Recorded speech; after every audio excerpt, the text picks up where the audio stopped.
MLS Aces episode 199. This is your host, Tom Sweezy, and tonight I'm joined by three of my co-hosts all at once. It's been a while, and I'll start with the one we haven't seen in a while. Vaughn, you're rocking the sick kit on the return. I love it. I know. I got the Preki 97. It's my favorite. For all you listeners out there, you should be going and checking us out on YouTube so you can see the sick kit. There you go. That's how you plug the YouTube. I love it. I love it. That's why you're good, Vaughn. That's why you're good. And that's why I'm happy to have you back. Samuel with the cut hair. Heyo. Just another reason you should go to YouTube. You should also go to YouTube to see that Bug Eaters scarf. Oh, I like that. That way. Yeah. It's my guy, Mike. Sorry. I apologize. Hasn't been the four of us in a while, so I'm talking over you. It's like a whole new world. And Jason Vivang. Jason, you don't have a kit on. I was going to say, what are you going to tell people to come to YouTube for here? This is where you listen to the podcast for Jason's voice. Oh, man. Or you can go to YouTube to see my beautiful face. There you go. Well, the last few episodes have been, like I said, me and either Jason, me, or Sam. Vaughn, it's been a while for you. And the last few episodes in itself have also been talking about like U.S. men's national team, not really talking about MLS. And there is going to be a lot of MLS Major League Soccer talk tonight, so I'm excited about it. And I'm going to stay chronological, and I'm going to kind of just jump right into the soccer news because I want to talk about it. Let's go into the news that broke out a little earlier this week and surrounding around, our favorite city down south. I don't know, is Dallas your favorite city, guys? But Luchi Gonzalez fired. Luchi Gonzalez fired from FC Dallas. An interesting spell for Luchi down in Dallas. Was with the team from 2019 to halfway through this 2021 season. 87 games in charge of Dallas, 30 wins, 25 draws, and 32 losses there. Now, a little bit of an argument broke out surrounding, I guess, his time with Dallas, his time so far as an MLS manager, and if he was deservedly fired from his job at Dallas. I have my take, but I want to hear your takes. Vaughn, I'm going to start with you. I'll bring you back in because I want to hear a Vaughn Pullman take. Was Luchi Gonzalez deservedly fired from FC Dallas? I think it was unexpected.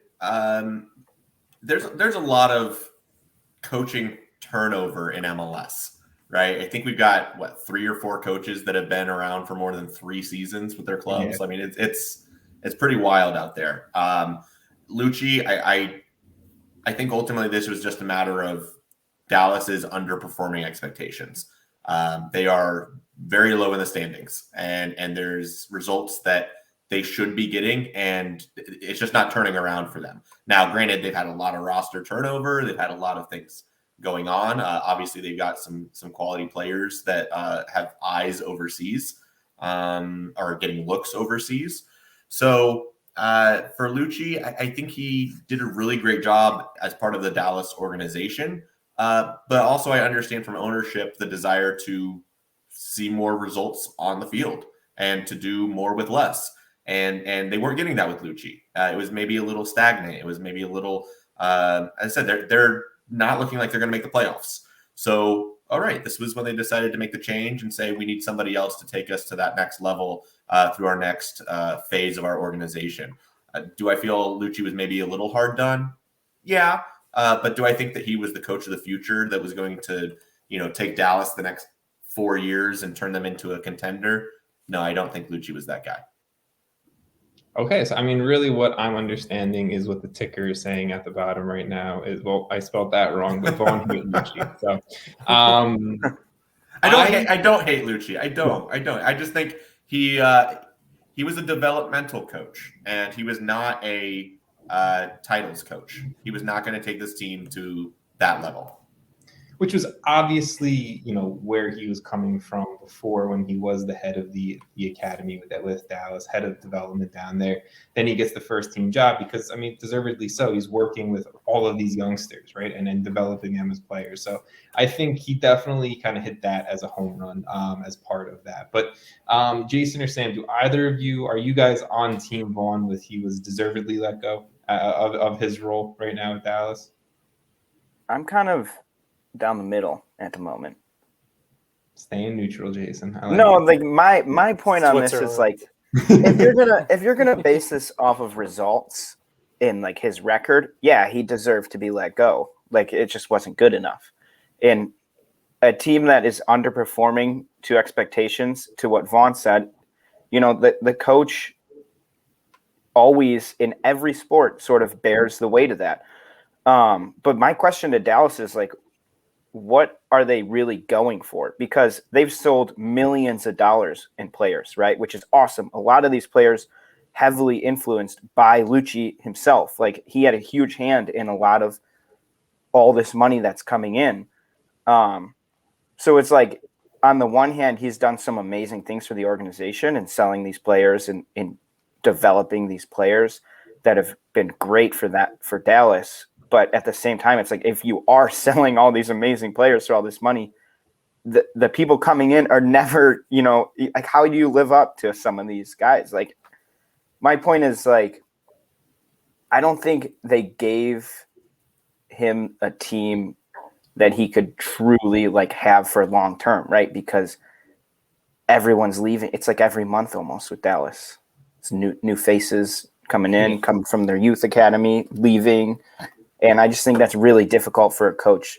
But at the same time, like the results aren't there. It's, tale as old as time, you get fired for that.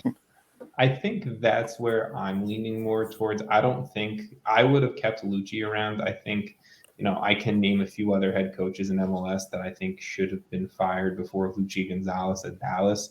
I understand performance is the main factor of it. And I think the Hunt family has continued to come out to say that they want to be a title contender. They feel that they should be contending for an MLS Cup or whatever other trophies they're going for, right? But if you continuously sell off the team's best players or loan some of their best youngsters out, are you legitimately giving the head coach every single opportunity and every single talent to go out and do that, right? If that's what you want to be, and Jason, to your point, if that's what Dallas is trying to accomplish and be and win games on the field and your performance as a head coach and wins and losses matter, then you should try to give your head coach every best talent and every best opportunity that you can to do that. But I mean, if you say that you want to have this title contending team, then follow it up with your actions. Like their actions are not winning titles. Like selling all these great players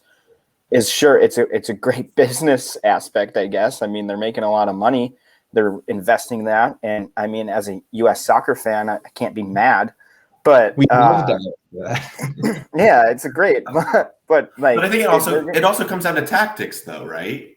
Like the coach ultimately has to adjust for what the team has at its disposal. I'm looking back at it; they've got 3 wins in the past 2 seasons on the road, right? Like I'm sure part of this was, hey, you guys, road results. We need to be a competitive team and find ways to get results. When always play competitive soccer.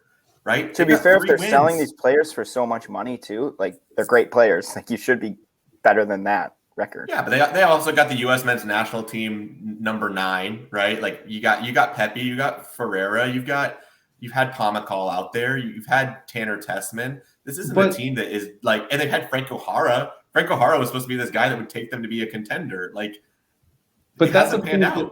That's a point I want to make right there is every single player, after they sell whatever young talent it may be, they've brought in countless players from South America, from Europe, whatever it may be, who are supposed to be a veteran to put this team into being consideration to be winners.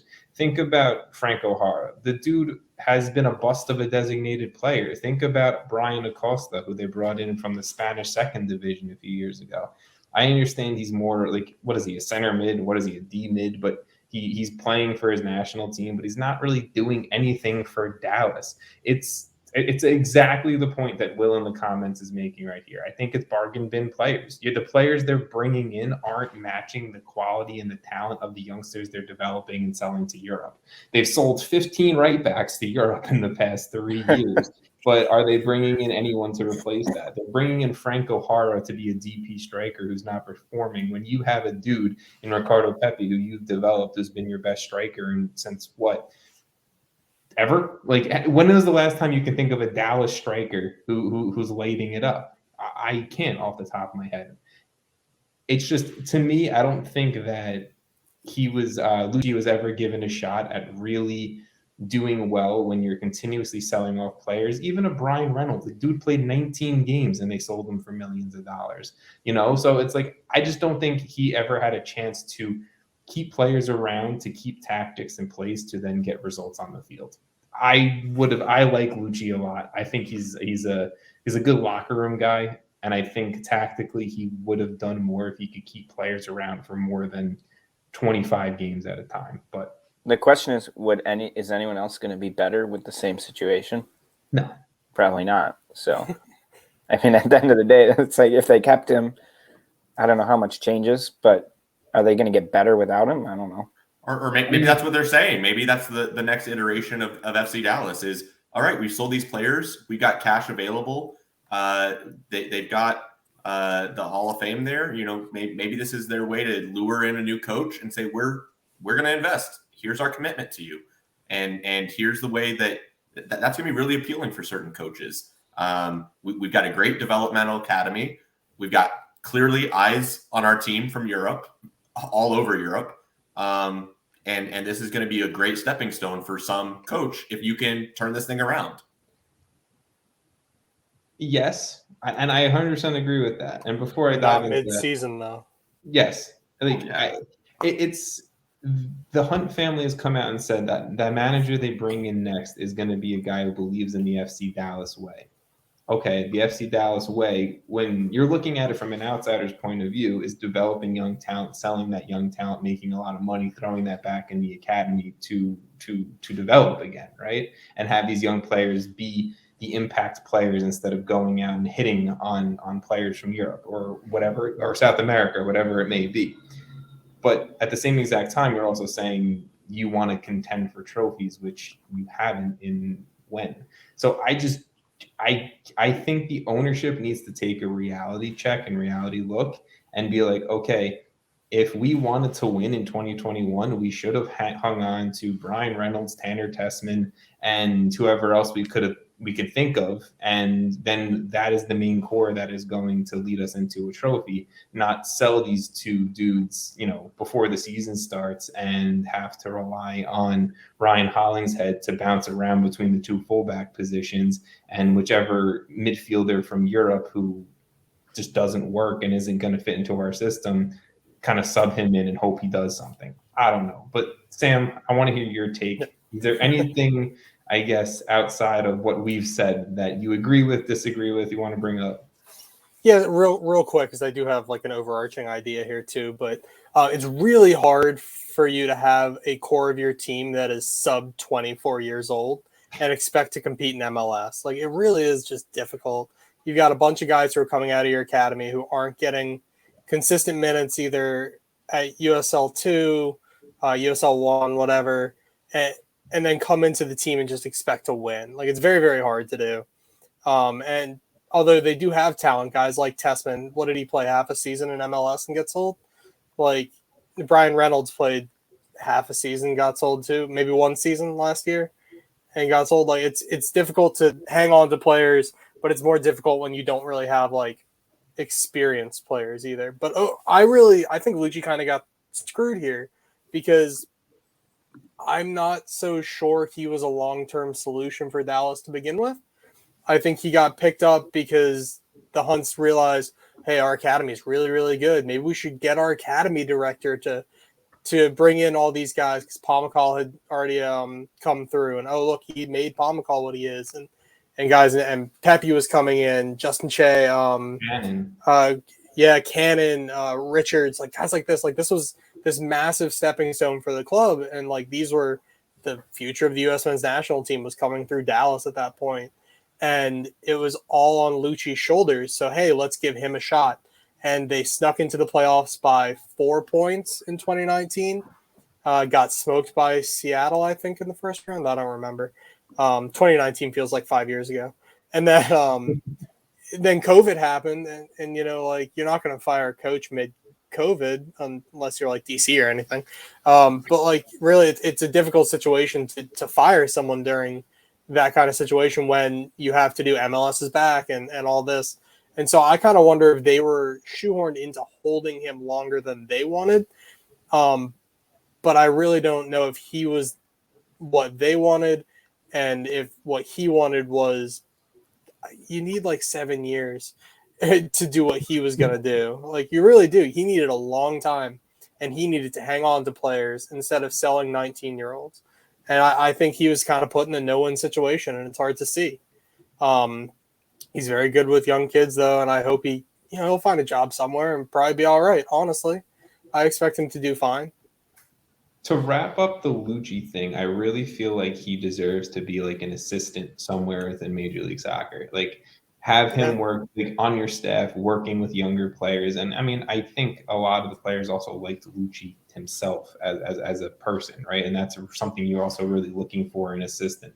He reminds me very much of a Freddie Juarez, of a Red Bull manager, TFC manager. Chris Armas, thank you. He reminds me very much of a guy of that nature, right?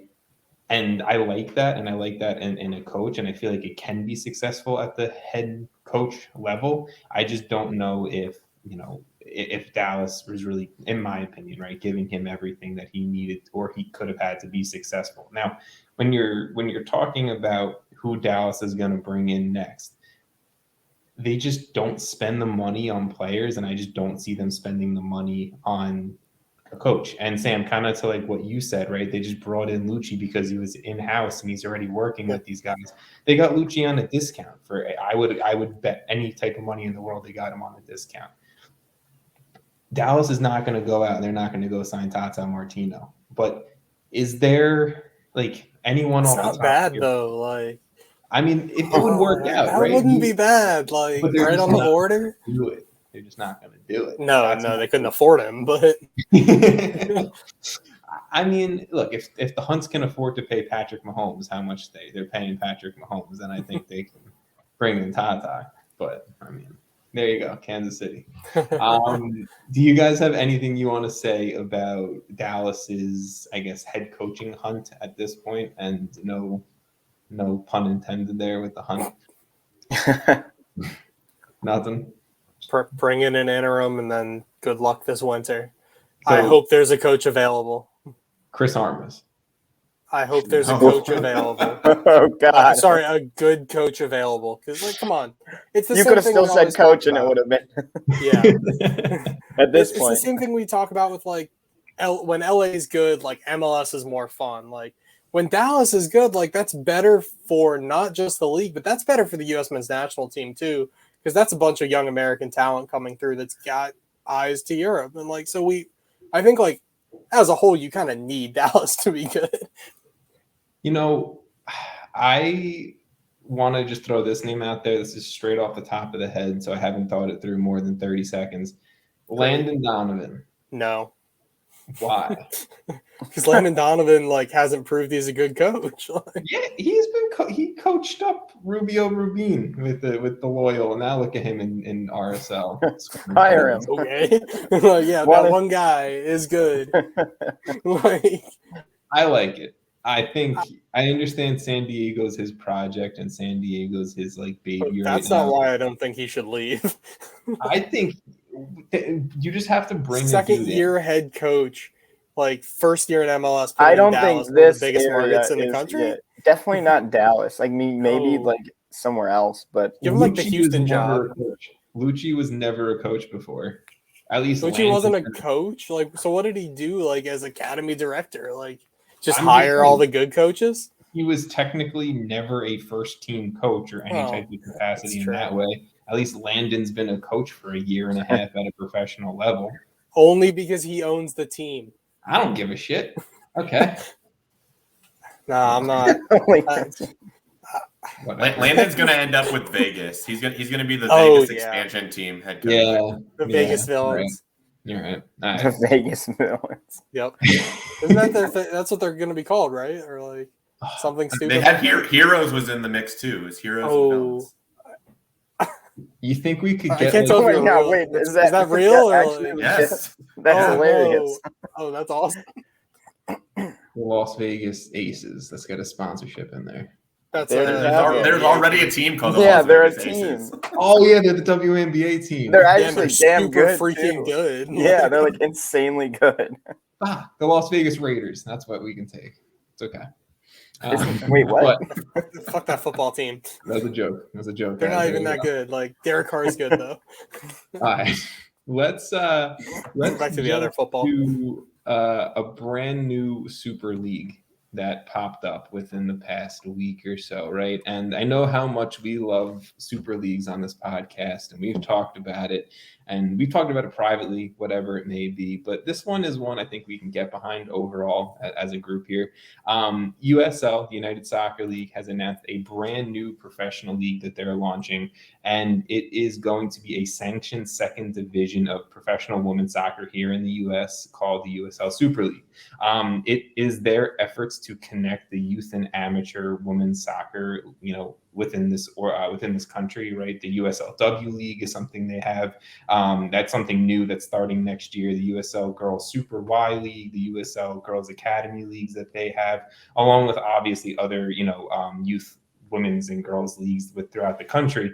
But this USL Super League is going to begin play in 2023. So we do have 2 years before we're going to see a second division game played within the US Women's Second Division. But this news is also, like I said, being paired along with that USLW league that got announced earlier this year, which is going to be more of a amateur status league starting underneath USL in 2022 next year. So there is a lot to unpack here, but pretty much I'm going to give a super high level viewpoint of it.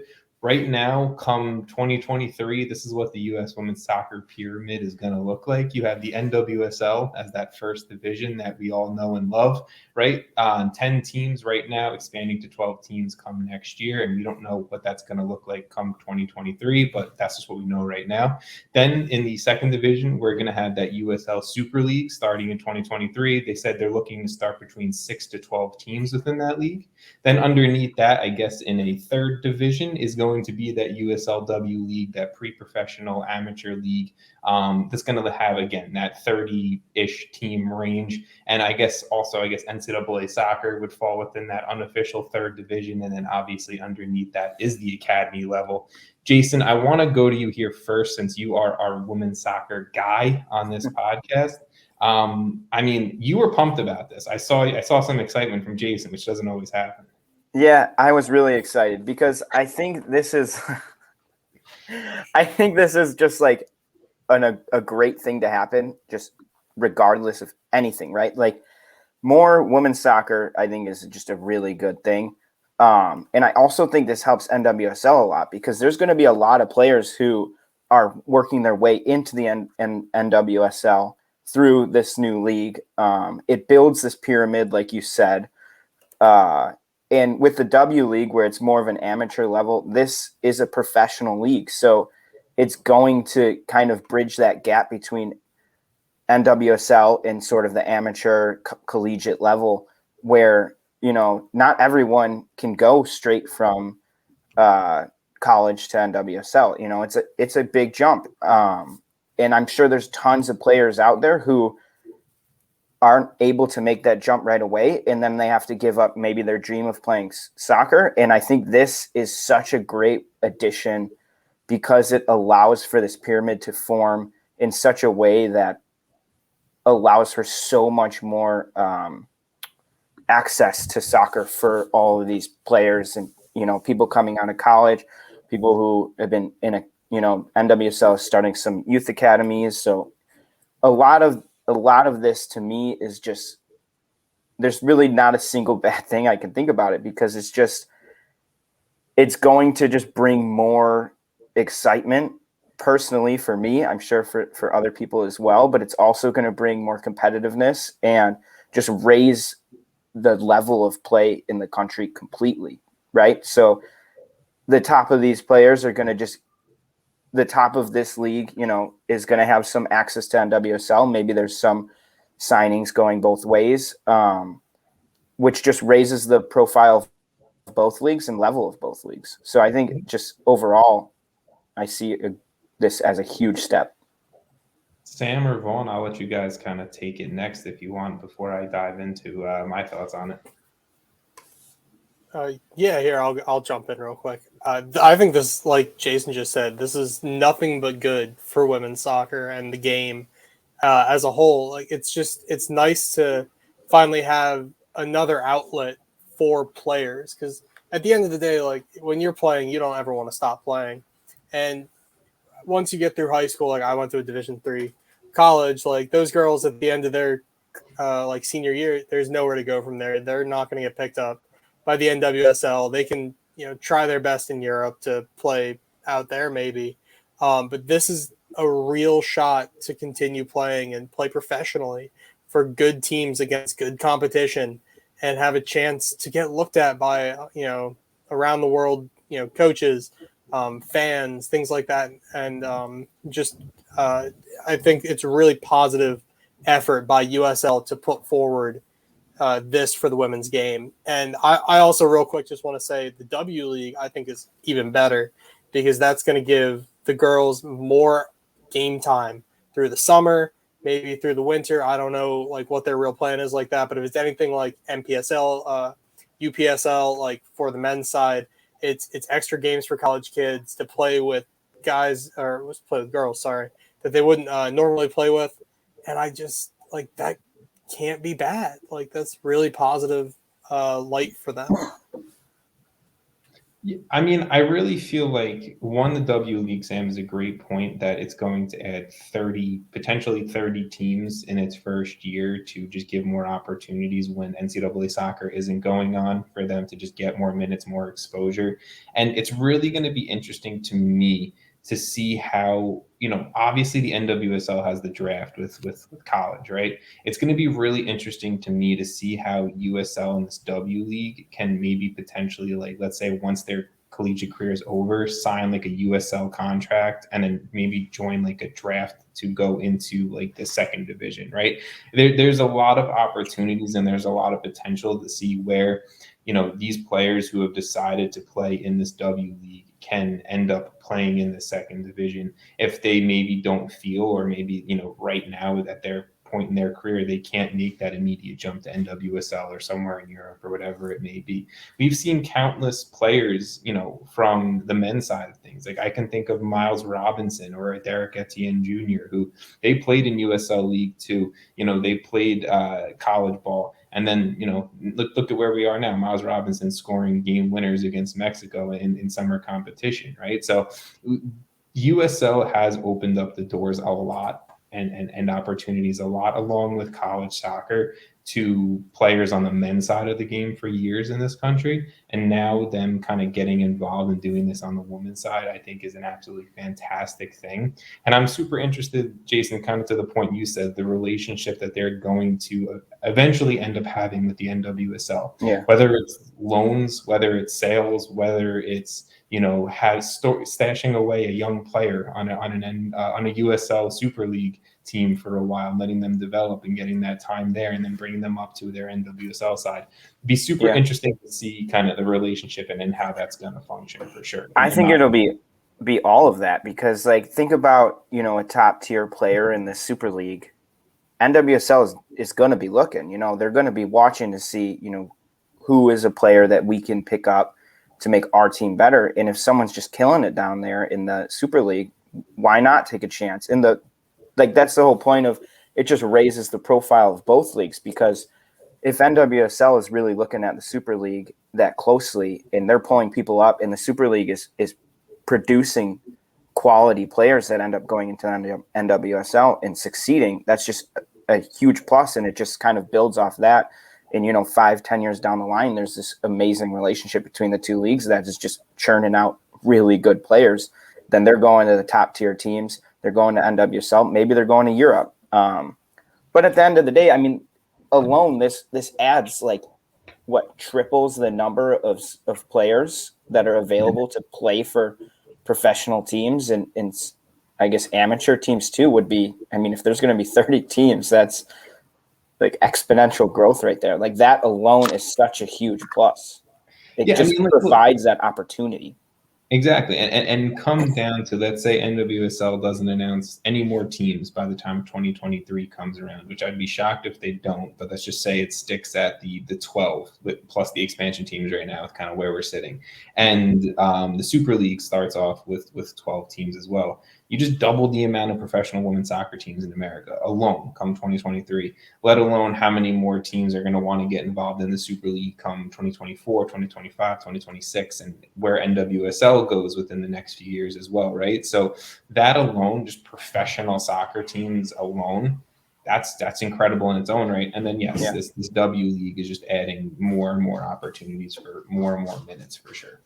Well, it's opportunities for players, right? Like it's fantastic that there's going to be more professional opportunities for women in the game, but there's more investment in the sport, right? Like there's been a lot of good women's soccer news this week, right? Like they're announcing that the women's national team is getting the same pay as the men's national team. Huge step, progress, finally, right?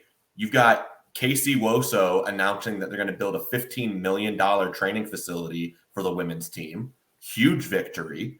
And you've got a new league starting. You're going to have more market saturation. So there's these professional opportunities also in more markets that these professional players aren't going to have to travel halfway across the country to some other market to be able to have access to professional high level soccer. So yeah, it's win, win, win, win, win. Because we're seeing investment in the sport. We're seeing that investment not only on the men's side, but also the women's side.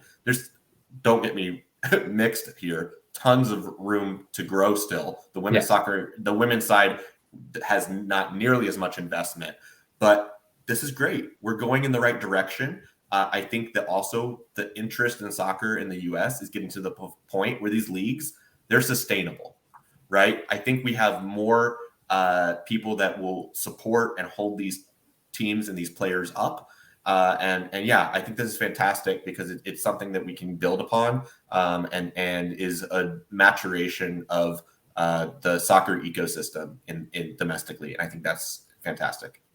So I think I can speak for all of us in saying that the USL Super League, good job USL on that one. I do believe they also, in the press release that I read, said something that they were going to pay, that they're committing to paying the same as USL Championship is their top one, right? In League One. Yeah. I get them confused. There's so many. But yeah, I think that's just a really good start right there. Just saying outright that these are going to be equal leagues in terms of, rights and money. Yeah, professional with a living wage. That's a big one. Seriously. I mean, Vaughn, like you said, the U.S. women's team and the U.S. men's team getting equal pay. It makes total sense for USL to be like, this is both of our top divisions. They are both sanctioned second divisions in the U.S. Let's pay them the same, right? And then I'm sure if USL is going to kind of follow their formula they did on the men's side, I can see them laying out a structured third division as well. Let's just say come however many years down the line they're going to do that, and they'll probably pay them the same as USL League One. So USL really does a lot of things right. They don't do everything right, but they do a lot of things right. But who does everything right at the end of the day? But I really like what they're doing. I'm really liking what they're adding, and I think it's a super positive for everything. So good job on the Super League, good job on the W League, and your girls' academies and everything like that, because it's all needed in the sport of soccer here in the U.S. for the women's side of the game for sure. And kind of going along with news of, I guess, new leagues or new additions of leagues, the Leagues Cup got some new news. And Sam, I know you are so excited to talk about this. I'm ready. Like my body is ready to talk about this. I'll tell you what, like I read everything about it. I've done some Googling on stupid stuff, and I've come to a lot of conclusions that I have saved for the show. So let's party. I had people asking me in our group chat, and I had people texting me privately asking me what's my opinion of this Super League. And I really didn't know up until maybe like 2 hours ago, and I'm still don't really know. So I'm going to go through what this new Super League is going to look like. We'll chat through that, and then we'll talk about the expanded CONCACAF Champions League. Does that sound good to everyone? So we'll lay that out there. But there is a brand new, I guess, edition or brand new rendition or whatever you want to call it of the CONCACAF Leagues Cup coming in 2023. This new edition, this new version of it is going to include all Major League Soccer and all Liga MX clubs. They will participate in this brand new looking Leagues Cup. It is going to be a month-long tournament, World Cup style, I think I saw somewhere, right? Where it's going to be during the summer, where both MLS and Liga MX are going to pause their league play for this tournament. The first, second, and third place finishers in this tournament will get a spot in the following year's CONCACAF Champions League, the first place team getting an automatic bid into the round of 16 for the new look CCL, while the second and third place teams are getting a first round bid into CCL. This is, like I said, all kind of leading into that expanded CONCACAF Champions League that is happening come 2024 that we'll chat about in a little bit. But Sam, I mean, I've been excited to hear your take. So I'm going to let you go. Leagues Cup changing, expanding, doing stuff. What is your overall opinion of the news? Cover your ears if you have young children around. This is the biggest dick waving contest I've ever seen. Absolutely ridiculous. Look, at the end of the day, am I going to watch this? Absolutely, because there's not going to be any MLS soccer going on. That's the problem. We're going to stop a league mid-season who's already out of a FIFA calendar to play the league that is directly next to us, who constantly beats our ass, because we want to see if we get better than them every year, because CCL isn't enough to prove that we aren't there yet. I don't know. Like, this just feels wrong to me. Like, and it's a money grab. And look, yeah, there's going to be some teams that really do look good, like against some of these Mexican clubs. Like, there's going to be some good games. That being said, do I look forward to Cincinnati playing like Toluca? No, because it's not going to be pretty for Cincinnati. There's more teams in MLS that are not good than there are teams in Liga MX that are not good. Like, it's just, there's a shift in like balance there that says the teams in MLS that aren't good, they're worse. Like, I don't know if I go up or down for that, than like the teams in Mexico who are bad. Like, they're better but still bad. So I don't know what to do about all this other than say that this is just a money grab the year after a World Cup, which I will also say Don Garber is a genius, because he is hoping that we do good at the World Cup, get soccer really hyped up again in this country, and then be like, guys, remember how you liked the World Cup last year? I know it was in November, but here, this summer in August, we're going to put all these teams together against the Mexican teams and just see who wins. And when it's Cruz Azul playing Tigres in the final, it's fine. I'm sorry. Like, I don't know. I'm still going to watch it, but I don't know. This is just kind of dumb. How long does it take till an MLS team even wins this?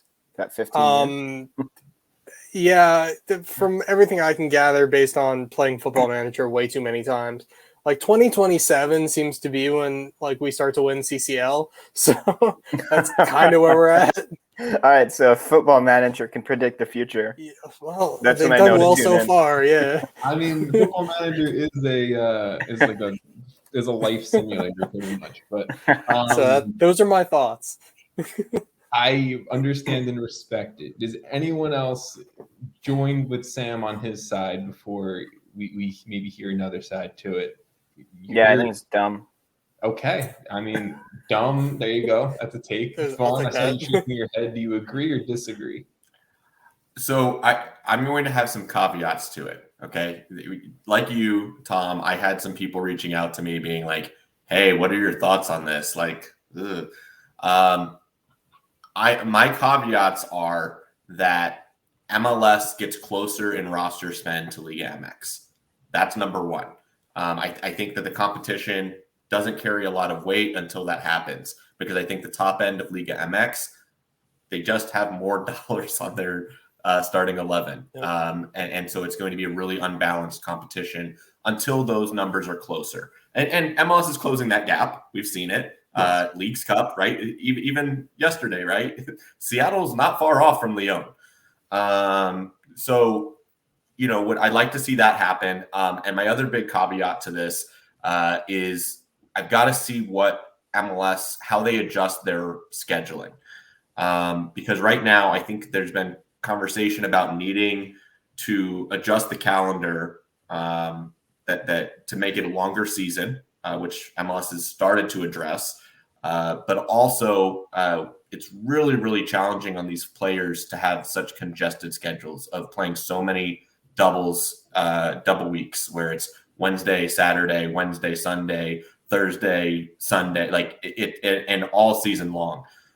So if they're going to stick with a 34 game schedule, this is a way to add competitions, which, yes, it's a money grab, but I think it's also a way developmentally to have domestic players, or at least the domestic league, having more meaningful games. What I do like about this is it improves Leagues Cup. If we're going to do Leagues Cup, let's at least do it in a way that is meaningful, as opposed to Sporting KC throwing out a total joke of a roster and getting shellacked, 6-1 or whatever. Park Rangers, baby.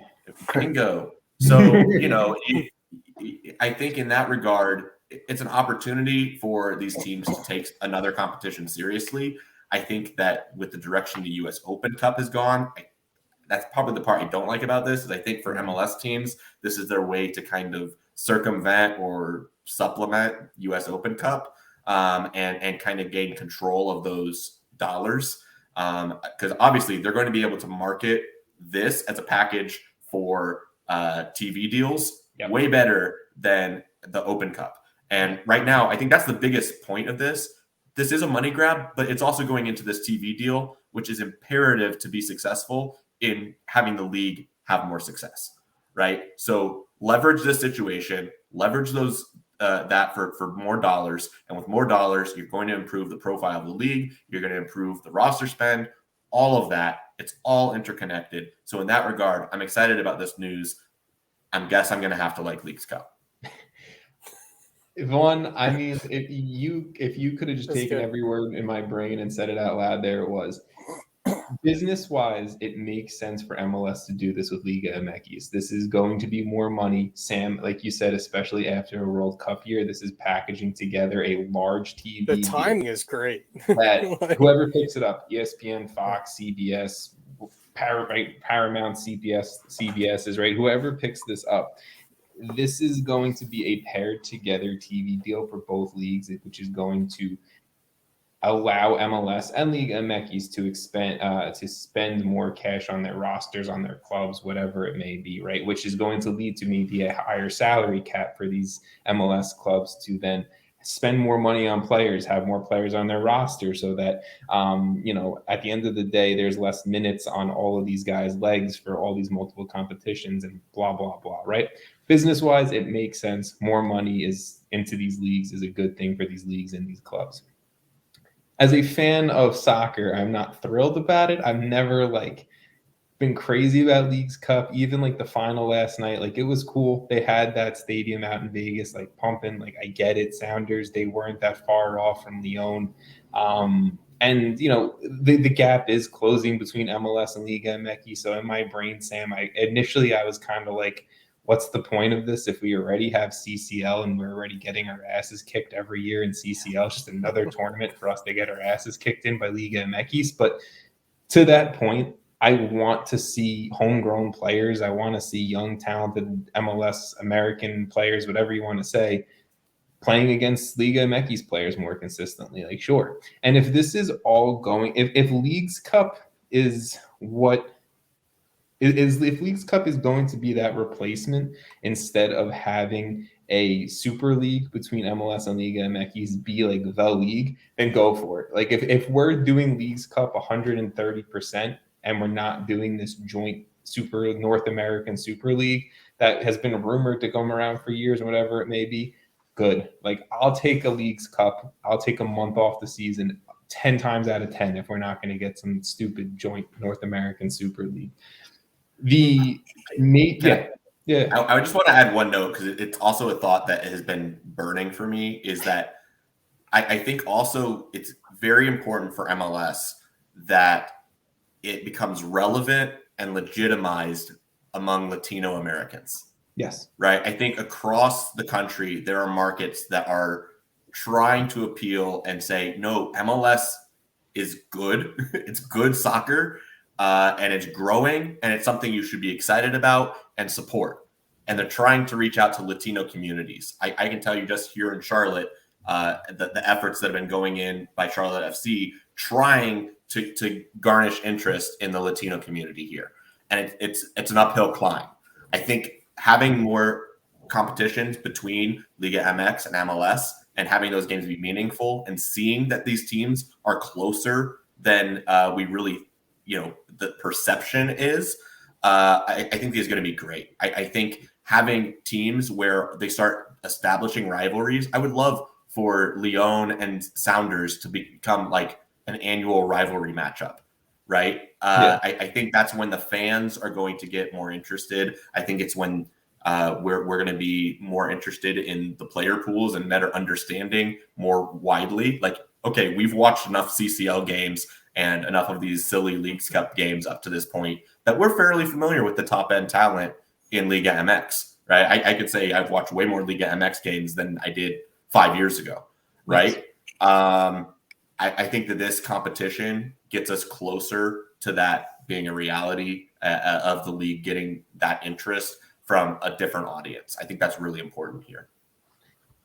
1,000% agree. And the final point that I just want to make, and Vaughn, you already made this point, I'm just so upset with now the Leagues Cup coming with this new version, how it makes US Open Cup and the Canadian Championship just so not relevant at all. Yeah.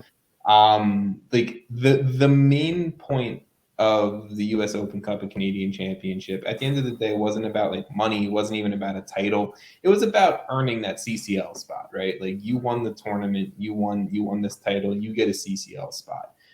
You can finish top 3 in the Leagues Cup now and get a CCL spot. You can just be the third best team in this tournament and get a CCL spot. This tournament has more spots up for grabs in both Canadian Championship and Open Cup combined at this point. And that's just kind of where I'm like, I love the Open Cup. Like, I really am like such like an Open Cup stan. Like, it's awful, but I guess that's the one piece to this that I'm upset about. And I know the Open Cup and Canadian Championships, they still have their spot in CCL for the winner, but it's different. And we'll adjust. I will watch. I will be okay with it. But it's just, human beings aren't good with change.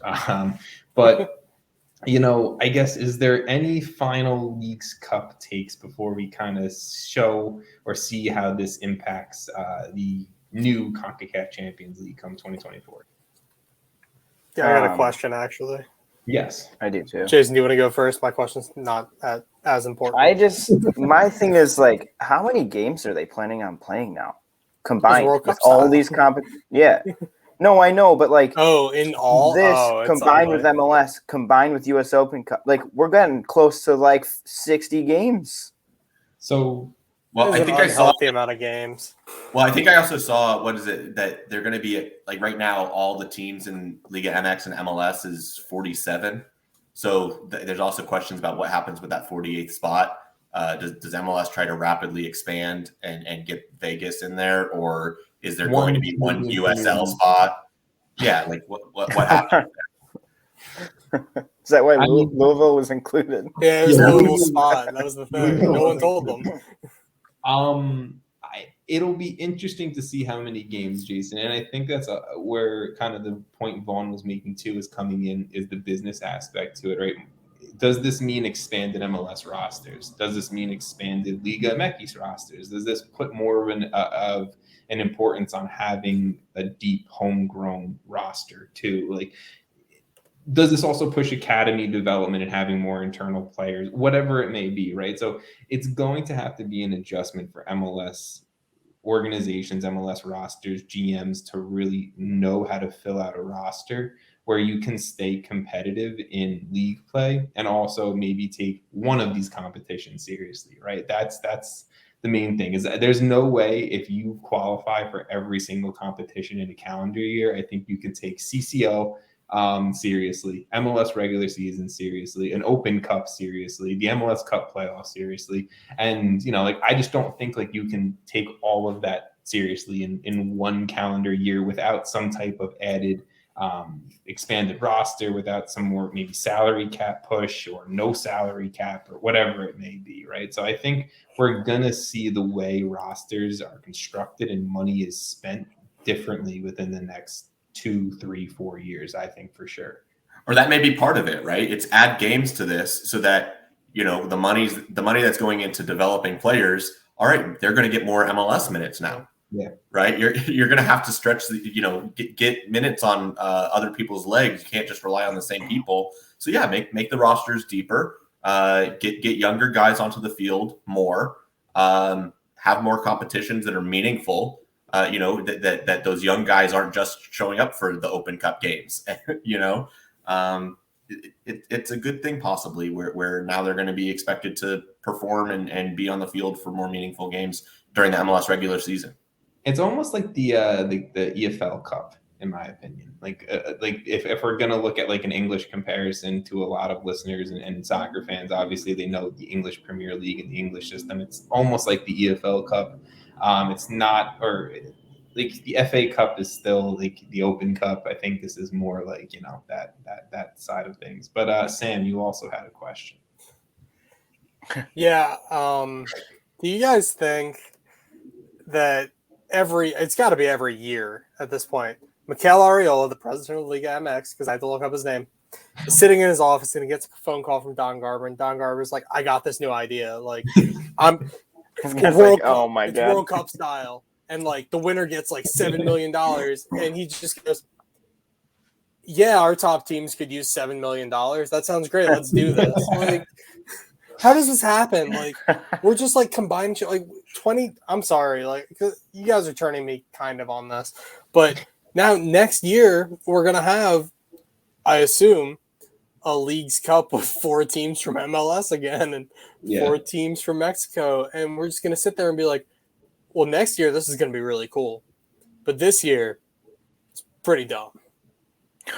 I mean, but we're going to be really hyped until like an MLS team wins something again. Like, so like I was all hyped about the Leagues Cup final last night, Lyon, Seattle, for like I agree. And then, but that's because I like Seattle. but then they dropped this new Leagues Cup news like just before this final was played, and I'm like, well, this is stupid. Like, the fuck are you playing this for? Waste of time. Give me the full thing. Like, I don't know. Like, are we pushing MLS Cup now into like January? Like, are we about to play soccer for 11 months of the year? Cup into the next MLS season. Yes. Yeah, definitely. Like MLS. So like, there's literally like 12 months. Like, they don't even have a season anymore. There's no break. No off season. You're running straight into.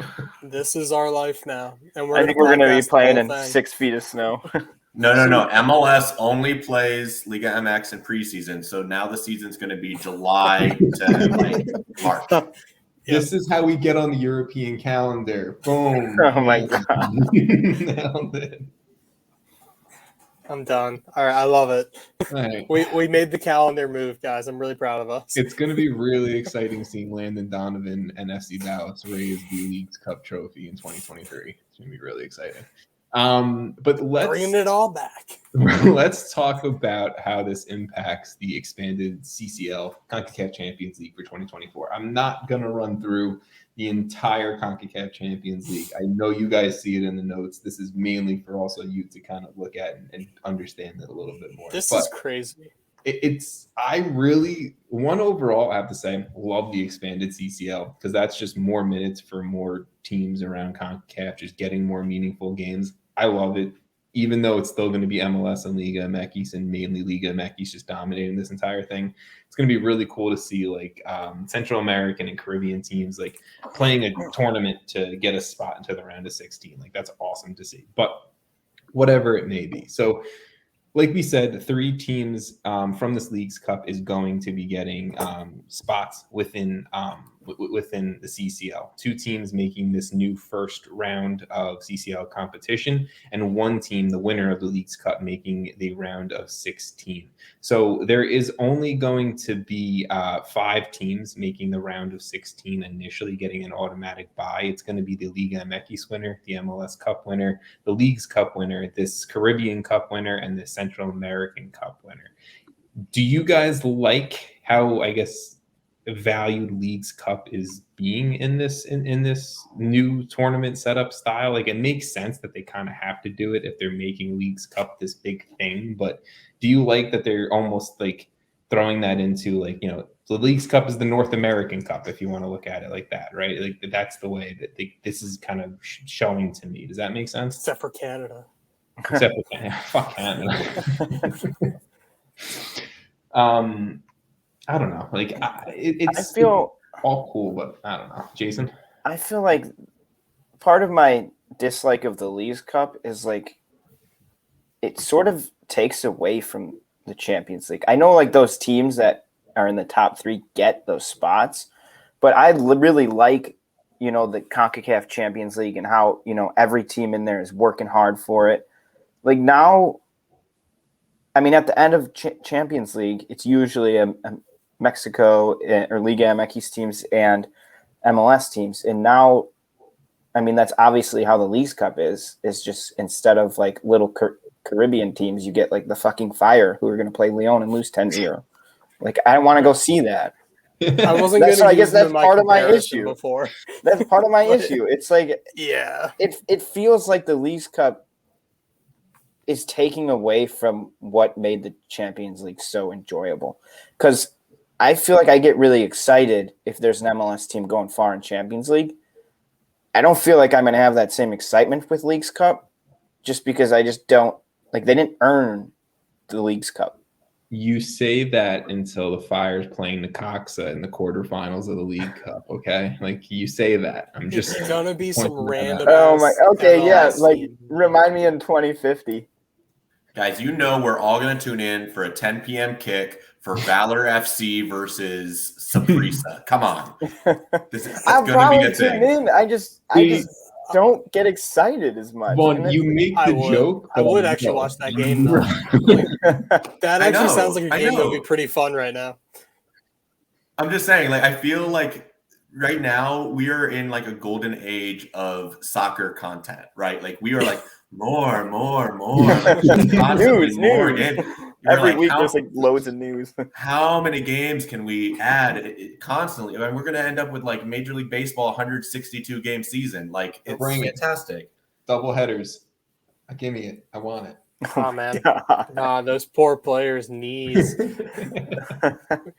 Real quick, though, to answer your question, Tom, about this final 16 thing, I do appreciate, like, the winners, like the champions of the champions, like, get into this last 16. My thing with like March Madness, especially because I love college basketball, is I hate when like a number 1 seed or like a number 2 seed is a team that didn't win their conference championship. Like, I'm big for like, well, they still, like, even if it was some crap like when UMBC won their conference championship, like, fuck them, they shouldn't have gotten a 16 seed. Like, they won their championship. Like, so it's nice to see that it's like the champions, they get through. Leagues Cup, fake, but they still get through. So I don't know, whatever. Hey, but UMBC did big things there. Yeah, but they should have been playing a better team. It's just a case of, like, I don't know. I think overall, I would like to see Leagues Cup. You know, I was about to say something that's not accurate of what I would like to see. I'm glad. I'd like to see Leagues Cup replace MLS. How great. See, that's the point that I made before, Sam, is if this just replaces that whole notion of we're going to have some stupid joint league, I'm cool with it. Let's take a break. But I think we make it like Liga MLS. Liga MLS. That's it. All right. Not bad. I think we just replace friendlies, make this the new preseason thing, and we go from there. You know, it's not a bad idea. Just a preseason tournament, like, really get up to speed. Like, We need to Fine. bring the MLS is back tournament too, and let's just throw that in somehow. Everyone goes to Disney. Everyone We do goes the back whole. to Disney. We do the whole tournament at Disney World. Dallas doesn't play because of Cheez-Its again, and we'll all go crazy. Ridiculous. Tell you what. Poor Dallas and Nashville. We've talked. I forgot Nashville got in trouble too. Yeah. We've talked a lot of leagues, right? And I feel like I've been promising for 3 months now we're going to talk about MLS action, and goddamn it, here it is. Might be short because it's the end of the podcast, but here it goddamn is. So bury the lead. Bury half the title of the podcast. And that's the show. Thanks, guys. At this point of the MLS season, now that we have all 4 of us here to kind of chat a little bit about this, every single team has either 7 to 10 games left of the regular season leading into the playoffs. We're getting into the fun part of the season, right? This who's going to make the cut, who's not, who's going to get destroyed in the first round by whoever the hell they're playing, and we'll make those playoff predictions and all that stuff. But right now, I think it's clear to say, guys, the New England Revolution are the most dominant team in Major League Soccer.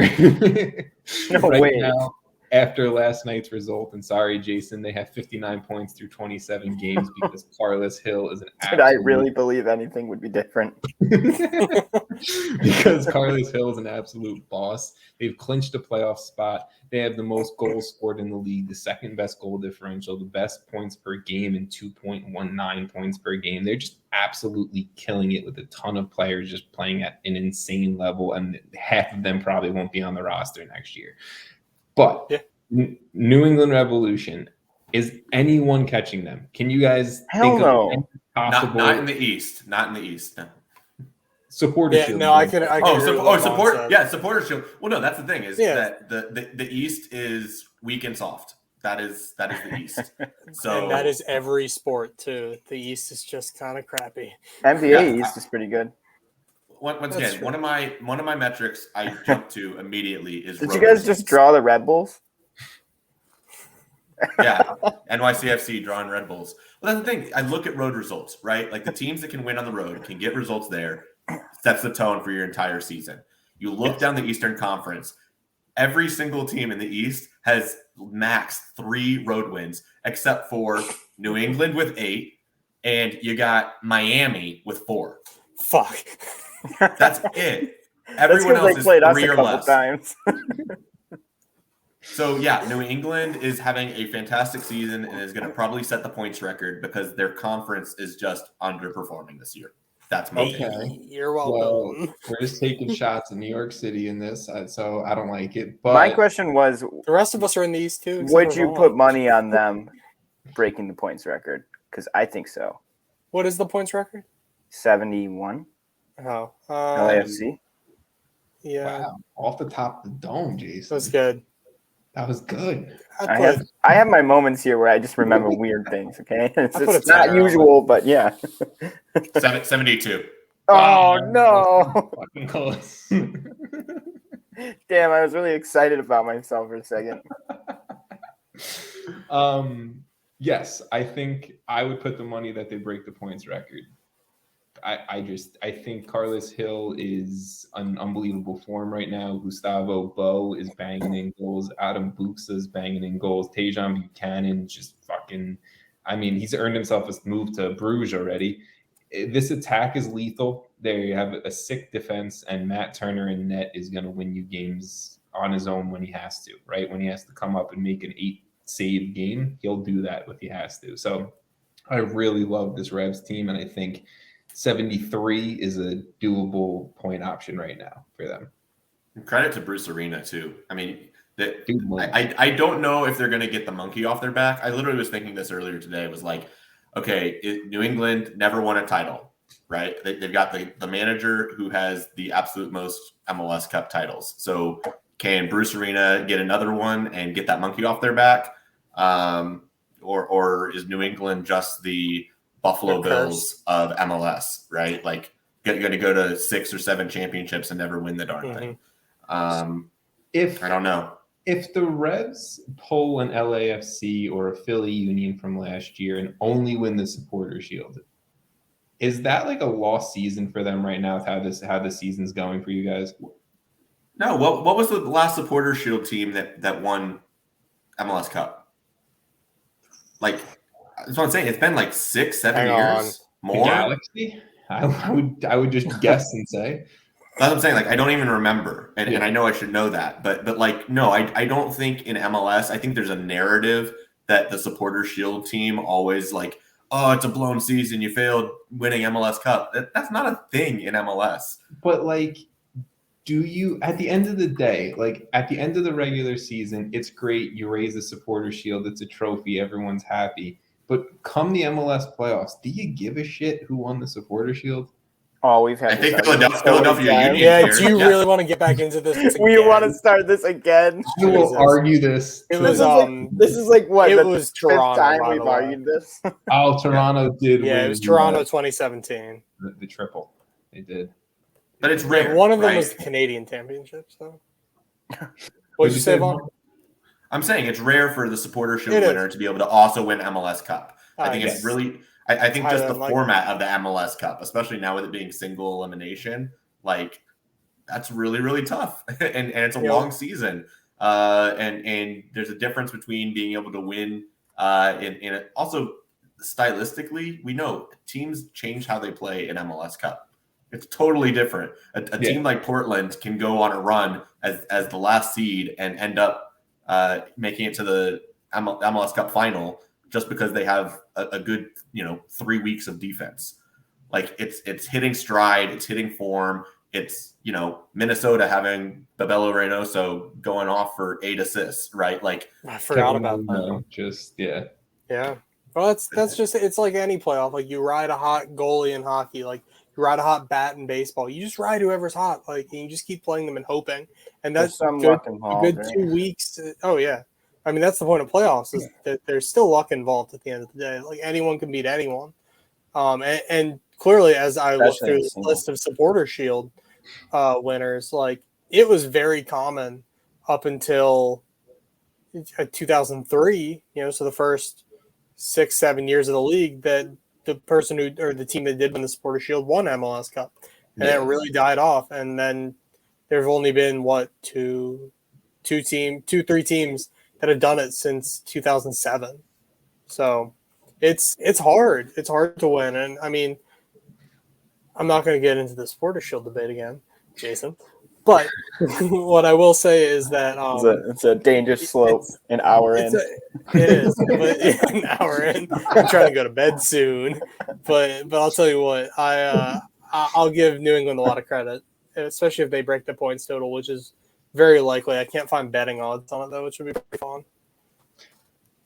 Yeah, sure. I don't know. I think the Revs are clearly the best team in MLS. I think right now I would, if you had to bet them for MLS Cup.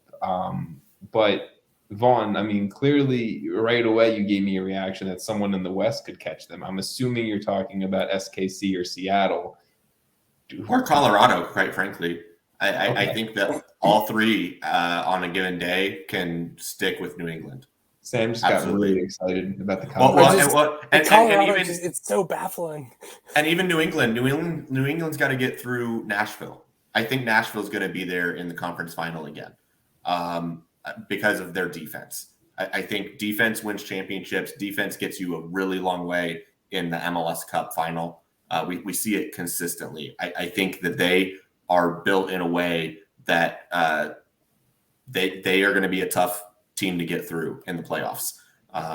And so, New England statistics are saying that the Supporter Shield winner is not going to make it all the way to the final, or if they make it to the final, they're not going to win it. And out West, probably Seattle. I friggin' hate them, but probably Seattle. How can you count against them? Now.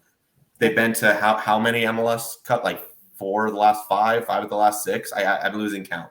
Some stupid number like that. Exactly. Yeah. So, okay, there's a Seattle dynasty going on right now. They're probably going to find a way to another final. Is it a dynasty if they've only won one MLS? It's a dynasty. I feel like we've had this conversation. We'll get back into that argument too. Jason remembers. These are off-season arguments. Is Schmetzer a good coach? I will throw down on that question.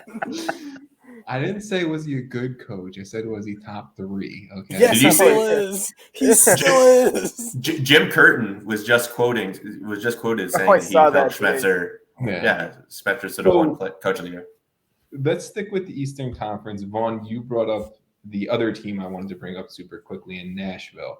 Right now, Nashville and New England have everyone's, pretty much from everyone I'm seeing, their top 2 MVP candidates in Carlos Hill and Hani Mukhtar, who Hani Mukhtar is riding heavily under the scene as an impressive player this season.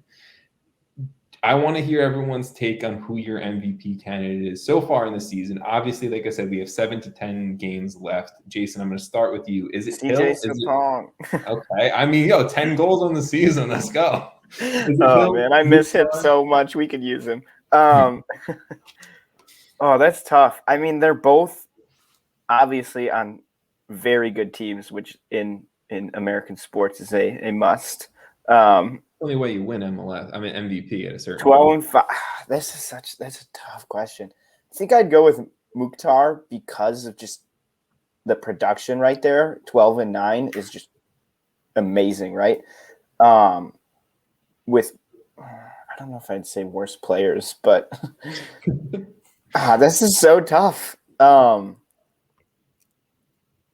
Vaughn shaking his head no at it being a tough question. Who is it? He's like got a little twitch over here. It's Carlos Hill, guys. Come on. The only reason we're talking about Mukhtar is because he's had a good stretch the last little period of time. If Carlos Hill had not missed a month, there would be no. That is a good point. He was 16 assists is absurd. Carlos Hill was the runaway MVP favorite until he got injured, and the only reason his numbers don't look absolutely off the charts more than they already are is because he missed a month. I'm sorry, but Carlos Hill is the best player, and he's also my preseason pick for MVP, so I will win that one. I don't remember any of my preseason picks, but it's probably not him. So I also had Golden Boot being Barrich, so don't do it. Something Cade Cowell. Did you curse Robert Barrich? The reason why you are saying Hani Mukhtar can't be an MVP candidate because of a stretch of a season is the same reason why Carlos Hill is apparently the runaway MVP candidate because he missed the stretch of a season.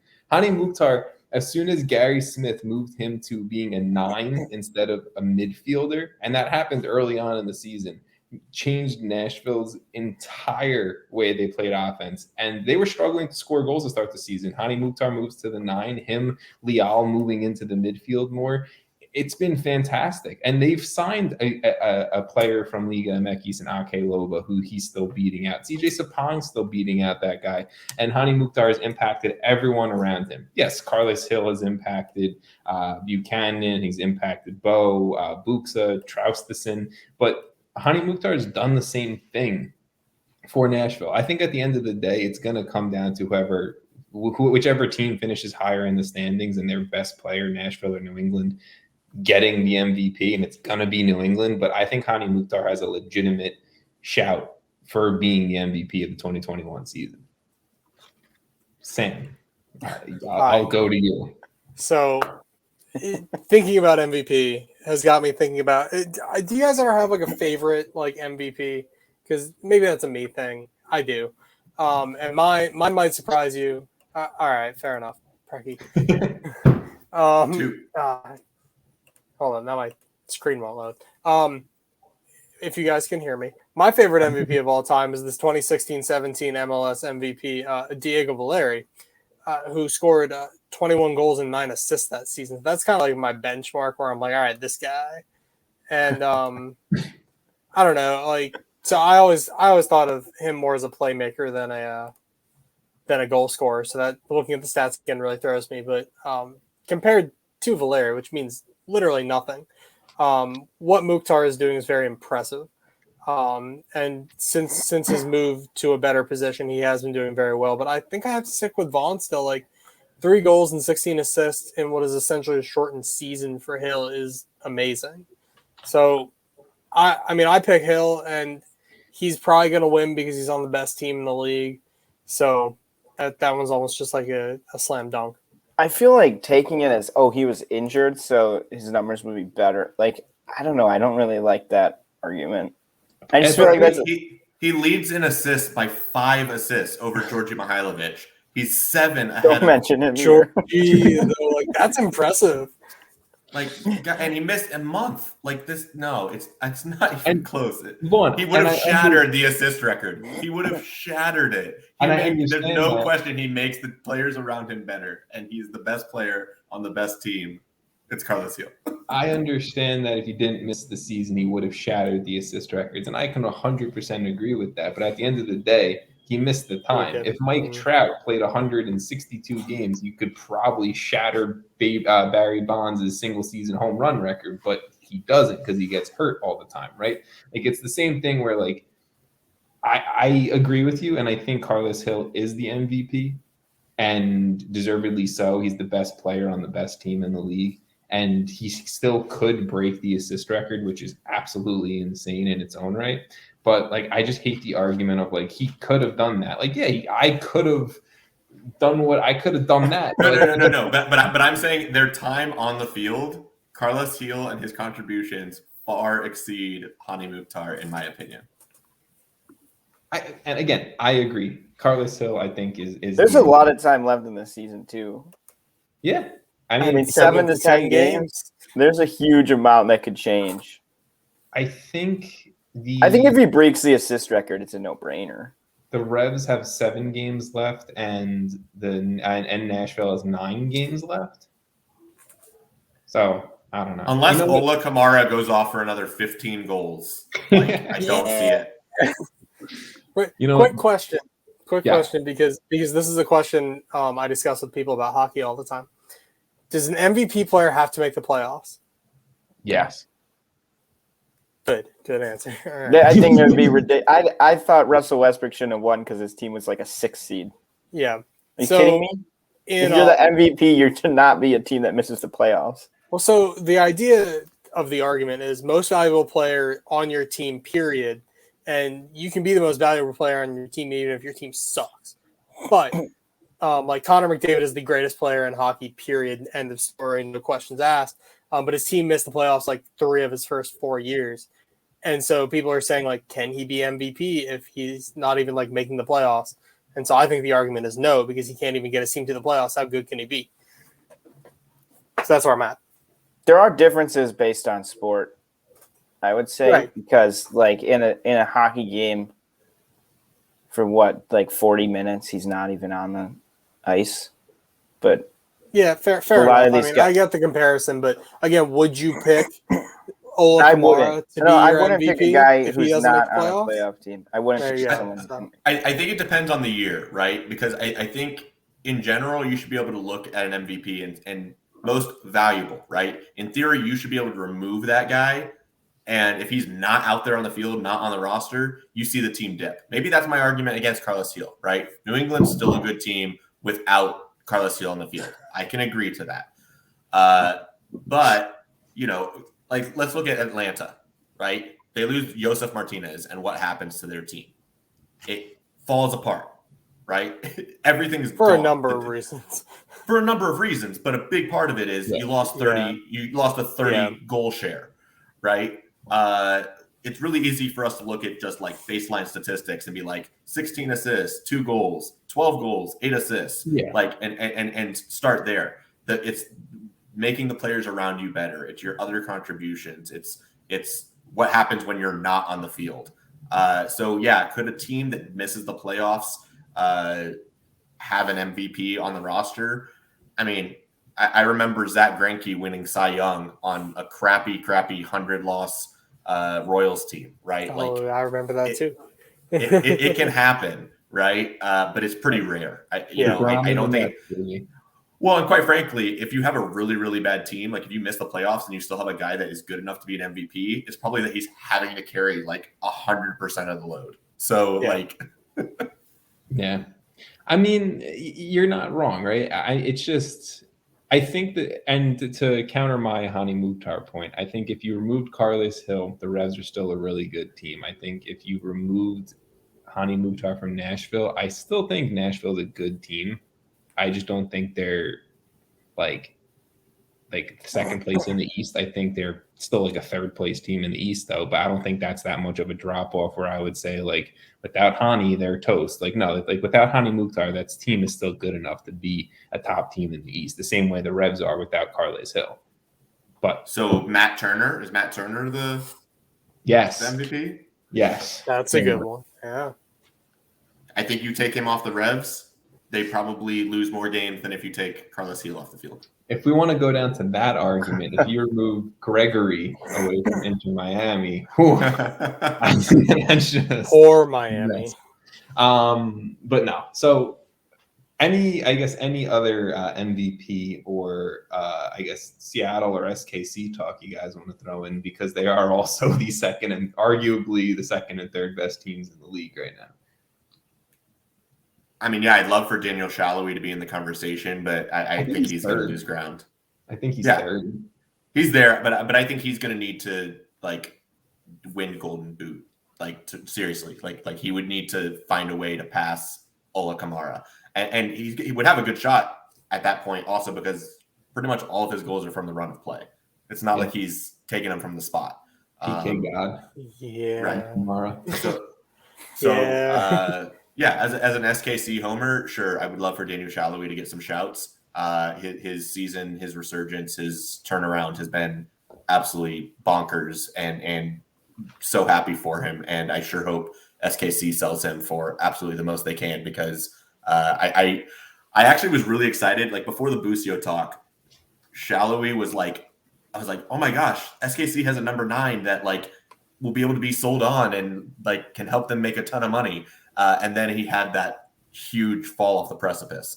I hope that they can take advantage of that, because they're also, Peter Vermes has shown he's quick to release strikers when they have good runs of form. We've seen it with Dom Dwyer. We've seen it with in the past CJ Sapong, Teal Bunbury, Kai Kamara. Like the list goes on. Diego Rubio, right? Like if you score 15 goals for SKC, you're going to be out the door pretty soon. Like, it's just what happens. I mean, you guys just have to start getting the paycheck for the striker, really. But I mean, I really like Daniel Shalhoub. I think he still could play himself into an MVP kind of caliber conversation. I think the media goes a long way in the MVP vote rather than play on the field as well. And I think Carlos Hill's had that wrapped up since like July. So, I mean, that's really it. That's all I got for this episode. Jason or Sam, you guys have any final points? Vaughn did some home shouts for Shalhoub. I got no one to shout at. Oh. We'll probably miss the playoffs. So Ola Kamara, I got nothing. No, Ola Kamara. We'll definitely miss the playoffs. So come on, Sam, you could be going for Julian Gressel, set piece king. I think Julian Gressel is an amazing player.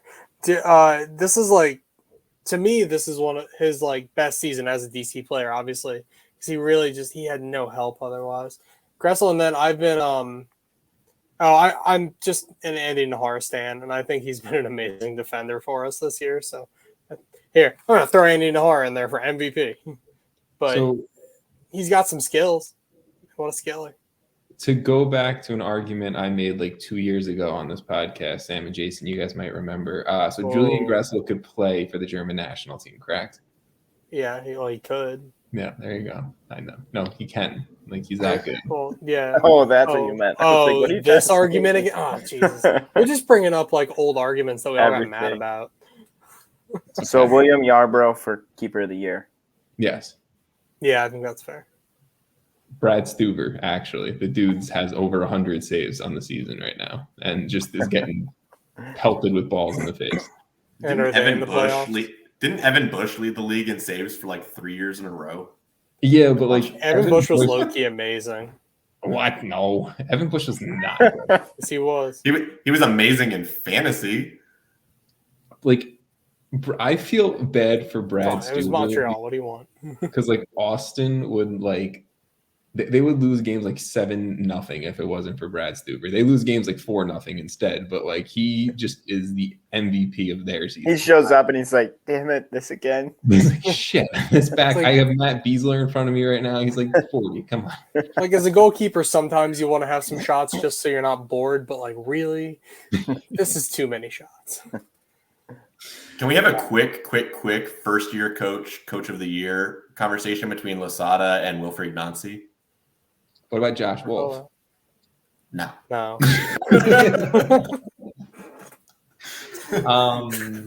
got to be in a playoff position. You got to be in a playoff position. I think it's Nancy. I didn't expect Montreal to be this good, but he has a lot of young players just playing really well. And I mean, Montreal still technically is in line for the Canadian Championship as well, so he could raise a trophy real quick, real soon as well. I really like what Nancy's doing. I'm all for him, being the long-term manager of Montreal. So I would put my vote into him, even though I do like Losada a lot. Yeah, I agree because I think everyone here, didn't we all have Montreal wooden spoon? I think pretty much. Well, if they weren't bottom, I had them like second bottom, but yeah. I think we all had Montreal within the bottom like 2 or 3. Yeah. Yeah. I think had DC like second or third bottom. So Vaughn had Miami in the playoffs. Fuck, well they still could make it. So where did I put the fire? Actually, don't tell me. I feel so bad for you, Jason. I get irrational confidence every year. Even mid-year, we rolled off like a win, and a draw or something. I was like, oh my God, did we turn it around? I've got some hits on there. Guys, 7 points. I had TFC and Red Bulls missing the playoffs, if I remember correctly. I mean, the TFC shot was good because I didn't think that was it would be the worst team in Major League Soccer at this point. I don't know what's going on there. Chris Armas happened. It's not. Well, he Chris ruined the organization and the last place. They have the former MVP, reigning MVP, back healthy, Pizzuelo, and it doesn't even matter. Hey, wait, did we talk about Javinko being in the crowd for a TFC game? I didn't They even should have see just that. brought him down onto the pitch. God, it can't get worse. He could be back. He's like 34 years old. Could be back though. 34, looks about 18. Yeah. He's got the height of like a 7-year-old and can score goals like Cristiano Ronaldo. So fuck. The best piece of that is Sam's face has been frozen for like 30 minutes. Have I been? All right, cool. Yeah. I don't even. My screen's black. Actually, I'm just glad it's still working. No, every 10 minutes he moves for like 4 seconds, and then he was just nicely grinning as he's talking about the height of Javinko and hitting bangers like Ronaldo. It's just really nice. Well, I'm glad at least I'm smiling. So that's good. Yeah, I don't know why my computer just froze, but I'm glad I'm still here. It's a bit fun all together again. Discuss that Hernan Losada should win Coach of the Year, but it's fine. You look as nice as Luchi Gonzalez. You can't see my stare, but ow. That man is a grizzled veteran of Dallas. That man knows how to rock a scarf in Dallas, okay? No, sweater vest. What does he wear? Sweater vest? Did you just learn how to do that little ticker at the bottom? Yeah, the ticker's new. It's really nice. Go to youtube.com. It's YouTube and search MLSAces, and you can see this podcast. Shoot. I'm going to have to watch the last half hour of the podcast now. See my ticker. But you mean the last 2 minutes he just put it on? Yeah, but I've been frozen for God knows how long. No, that actually is true. That would be a fun experience for you. I am going to end this episode here, guys. We're closing in on 1:30. I want to thank everyone for being back. And with all 4 of us here, I knew it was going to run a little long. So I expected it. And I expected the end to be a little bit of a shit show like it is. But I always appreciate about the 4 of us. So, guys, thank you for podcasting with me. To everyone listening, watching, whatever it may be, thank you for checking out another episode of the MLS Aces podcast. Next week's episode 200 of the podcast. So get ready for Something special. We'll have something planned for that. If you guys want to learn a little bit 200 shots. Hey, we're gonna record galore. it twice so that we don't lose it. just tickers the entire time. This is all we got. I don't think I could pay attention for that long. If there's a ticker at the bottom for that long, I'd be so distracted. Yep. But if you guys want to learn more about us, MLS Aces, go to MLSAces.com. Check us out on social media, MLS Aces on Instagram, Twitter, wherever you can search. Even Reddit. I mean, we have a Reddit if people want to use that. I'm not a big Redditor. But if you want to, That's we'll cool. go for it. So thank you guys again for watching, listening. We appreciate it, and we'll see you all next week.